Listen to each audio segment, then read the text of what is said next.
സിനിമയിലൊട്ടാകെ പലപ്പോഴും നടിമാർക്ക് പരാതി പറയാൻ കഴിയാറുണ്ടായിരുന്നില്ല. എന്നാൽ ഇപ്പോൾ അങ്ങനെ ചില തുറന്നു പറച്ചിലുകൾ പല കോണുകളിൽ നിന്നും വരുന്നുണ്ട്. അത്തരത്തിലാണ് ഒരു മീറ്റു മൂവ്മെന്റ് ഒക്കെ നമ്മുടെ സിനിമയിലടക്കം ഉണ്ടായിട്ടുള്ളത്.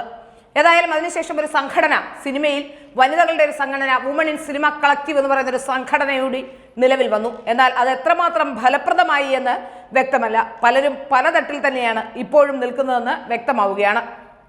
എങ്കിലും ചില തുറന്നു പറച്ചിലുകൾ പല നടിമാരുടെയും ഭാഗത്തു നിന്ന് ഉണ്ടാകുന്നുണ്ട്.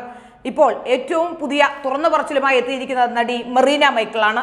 ആശുപത്രിയിൽ നിന്നും ഡിസ്ചാർജ് ചെയ്ത് അഭിനയിപ്പിച്ചു എന്നാണ് അവർ പരാതി പറയുന്നത്. പ്രതിഫലം ചോദിച്ചപ്പോൾ അസോസിയേഷനിൽ പരാതിപ്പെടുകയും ചെയ്തു.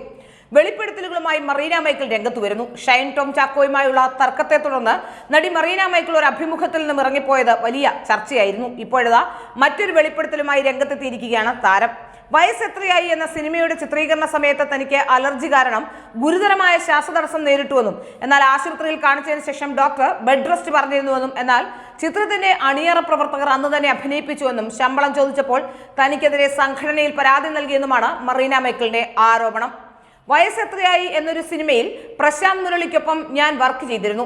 ഉണ്ടായ സംഭവമാണ് ഇപ്പോൾ പറയുന്നത്. ഡസ്റ്റ് അലർജി ആയതിനാൽ എനിക്ക് 3 ദിവസം ശ്വാസം കിട്ടുന്നുണ്ടായിരുന്നില്ല. 4ാമത്തെ ദിവസം പ്രൊഡക്ഷനിലെ ചേട്ടൻ ചായയുമായി വരുമ്പോൾ എനിക്ക് തീരെ ശ്വാസം കിട്ടുന്നില്ല. അവർ എന്നെ ഉടനെ ആശുപത്രിയിൽ കൊണ്ടുപോയി. വടകരയിലെ ഒരു ആശുപത്രിയിലേക്കാണ് പോയത്. അവർ 3 ദിവസം ബെഡ് റെസ്റ്റ് പറഞ്ഞു. പരിപൂർണമായ റെസ്റ്റ് ആയിരുന്നു നിർദ്ദേശിച്ചത്. ശ്വാസം കിട്ടാത്തതിനാൽ നെബുലൈസ് ചെയ്യാൻ പറഞ്ഞിരുന്നു. എന്നെ ICUവിൽ ഇരുത്തിയിരിക്കുകയായിരുന്നു. പക്ഷേ പ്രൊഡ്യൂസർ ഗവൺമെന്റ് ഹോസ്പിറ്റലിലെ ഡോക്ടറെയും കൂട്ടി വന്ന് എന്നെ അവിടെ നിന്നും ഡിസ്ചാർജ് ആക്കി. എന്നെ കൊണ്ട് വർക്ക് ചെയ്യിപ്പിക്കുകയും ചെയ്തു.